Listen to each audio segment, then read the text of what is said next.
Allez, dépêchez-vous, on reprend le cours sur les Ghost Riders, on n'a pas de temps à perdre. Bon, du coup on a parlé de Johnny Blaze et de comment il est devenu le Ghost Rider grâce au démon Zarathos. Mais au final, c'est qui Zarathos? Zarathos, de son petit nom Zara, est né dans le Wisconsin en 1982, avec un père médecin de famille et une mère dresseuse de tigres. Mais non, je me fous de votre gueule, et oui MacDougall, tu vas devoir faire des petites ratures sur tes notes. Mais tais-toi MacDougall, je peux pas te voir en peinture. Bon non. Zarathos est un démon plus vieux encore que Nick Fury lui-même. C'est donc un démon légendaire qui se nourrit de l'âme des humains pour devenir plus puissant. Dans ce but, il veut mettre la main sur le médaillon du pouvoir et face à lui s'oppose la lignée, des êtres proches de nous mais ayant des pouvoirs magiques, ainsi que 4 esprits de vengeance. Le combat dure des années. Zarathos réussit même à corrompre des membres de la lignée, connus sous le nom des déchus, qui se mettent à le vénérer. Devant la défaite inévitable, les esprits de vengeance se sacrifient en s'enfermant avec Zarathos dans le médaillon. La lignée brise le médaillon en 4 morceaux et place les morceaux dans des êtres humains qui se trouvent sur la surveillance d'un membre de la lignée, le Caretaker.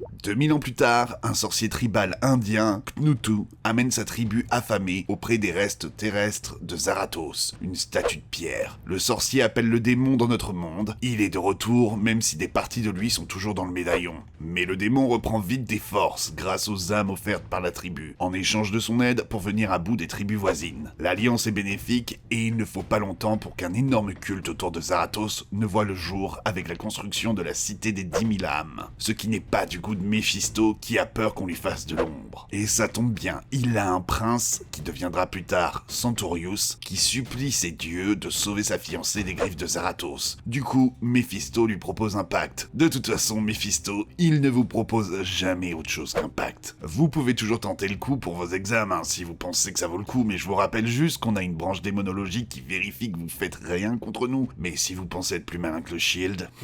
à vous de voir. Le pacte de Méphisto est simple. Éliminer Zarathos contre sa fiancée et son âme. Du coup, quand le prince se présente et que Zarathos essaye de bouffer son âme, le démon se rend compte qu'il est immunisé. Bah oui, son âme appartient déjà à Méphisto. Du coup, les adorateurs de Zarathos commencent à douter de lui, le rendant moins fort, et Méphisto arrive à se le faire, l'obligeant à devenir son servant. Au cours des siècles qui suivent, Méphisto s'amuse à lier Zarathos à l'âme d'être humain afin de se moquer des esprits de vengeance et d'humilier Zarathos. Il oblige les autres humains à se servir des pouvoirs de Zarathos à ses fins. Il n'oublie pas d'effacer la mémoire du démon pour qu'il ne se révolte pas. Parmi les personnes à qui Zarathos a été lié, il y a donc Johnny. Et c'est parce que Johnny a en lui l'un des fragments du médaillon que leur alliance les rend si puissants. À chaque fois qu'ils ont été séparés, leur puissance s'en est vue bien amoindrie. Du coup, Zarathos finit dans le cristal des âmes, comme je vous l'ai dit la dernière fois, mais c'est Méphisto qui récupère le cristal. Il l'en fera sortir une fois lors de Secret Wars 2, lors d'un pari avec l'entité cosmique le Beyonder, où il va opposer Zarathos à Spider-Man.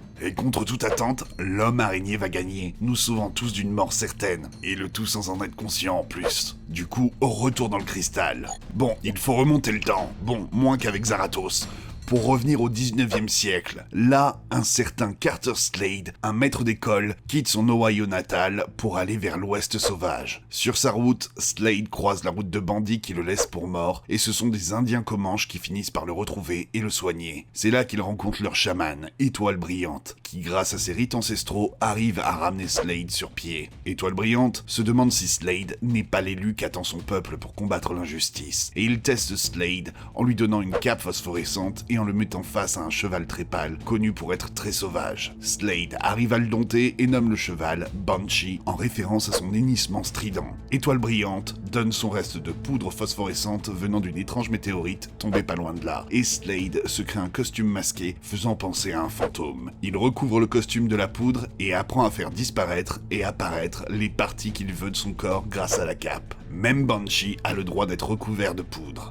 Vive la maltraitance animale, hein. Il installe son QG en dehors de la ville dans une caverne. Sous cette identité, il affronte de nombreux ennemis dont la tarentule et croise la route de nombreux héros comme Kid Colt, Rawhide Kid, des Avengers perdus à travers le temps à cause de Kang ou encore Johnny Blaze. À sa mort, c'est son frère qui reprend le rôle de Ryder, puis d'autres personnes par la suite. Mais étrangement, au bout d'un moment, on continue à trouver des traces de lui, mais sous le nom de Knight Rider, puis de Phantom Rider. Du coup, on continuera à parler de lui plus tard peut-être. Ah, et si vous vous posez la question, c'est bien la même même famille Slade que G.T. Slade, nom de code Hellfire, qui a travaillé au Shield, mais qui est mort avec les Secret Warriors, alors qu'il avait besoin d'un coup de main. Comment ça, c'était un traître? Mais non, qui t'a dit ça? Quel est ton niveau d'accréditation? Bon, on reviendra un petit peu plus tard sur le vrai premier Ghost Rider, avec un esprit de vengeance qu'on a pu retrouver dans nos données. Mais dans les très anciens, il faut aller après la fin de la guerre de sécession. Un ancien esclave, du nom de Caleb, croise la route d'un soldat confédéré du nom de Travis Parham. Il va le recueillir et le soigner. Alors que Parham travaille pour rembourser sa dette, il découvre une grotte avec des crânes qui brillent. En touchant un, il a une vision de l'enfer peuplé de créatures au crâne de feu. Ah, là vous voyez où je veux en venir. Caleb lui explique qu'il s'agit de ses ancêtres, et qu'en cas de besoin, il peut faire appel à eux, qu'ils sont un instrument de vengeance. Après le départ de Parham, Caleb et sa famille se font tuer par une bande de bandits dirigée par George Reagan.